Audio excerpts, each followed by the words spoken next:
In fact, it's not snow that you can see behind me.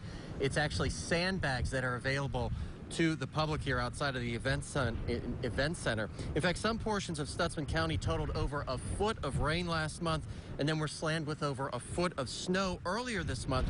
And all that runoff is just too much for the local infrastructure. We traveled the back roads in and around Cleveland today, which lies just to the west of Jamestown. And what we saw was absolutely unreal. Acres of corn and soybeans buried under floodwaters, and in some cases heavy snow. If that's not enough, it's been so wet that many of the rural roads are either flooded over completely or so waterlogged that they can't support the weight of heavy pieces of farm equipment. I spoke with one farmer who tells me these conditions are some of the worst he's ever seen. The roads are all bad, you know, you can't get nothing to town. Yeah, it is kind of it's probably one of the worst we've had.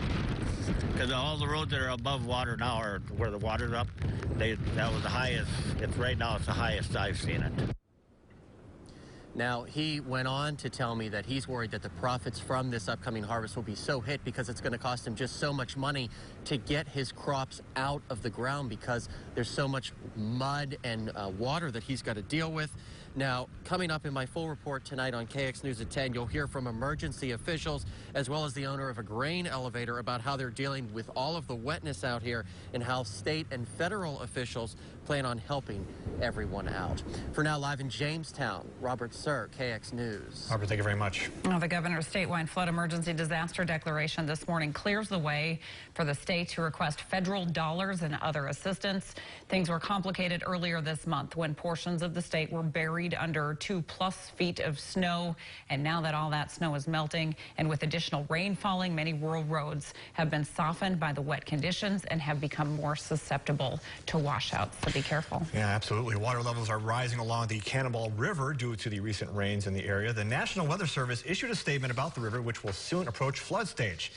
Though without significant rain in the forecast, it is not expected that we will see damaging high water along the river. However, low-lying areas near the river may fill with water. This unusually high water will start to subside during the latter half of the week. In 1969, Habitat for Humanity built its first house in Sumter County, Georgia. And since then, they have built more than 800,000 homes for families across the world. They do some good work, and PJ Walker shares the story of one local Habitat recipient who is celebrating a huge milestone.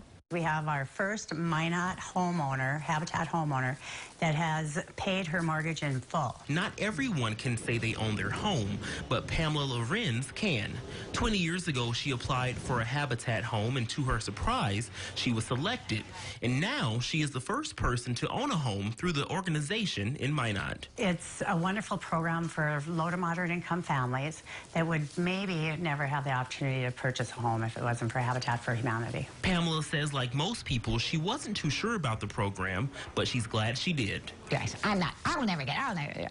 She went and she got me an application, and she said, you fill it out. I filled it out and sent it in, and a week later they came and they interviewed me. A part of the agreement when you're selected for a home is to be a part of the building process, and that made her appreciate today even more. The windows, and you know, I did everything that anybody that volunteered, I figured if they can do it, I can do it. Never thinking she would be a homeowner, Pamela wants others that are in similar situations to know that it can happen to them as well. It's worth it. Put that application in. You do not know what's going to happen. With 20 years gone by and one son raised in the home, she says she looks forward to making many more memories. Reporting for KX News, I'm PJ Walker.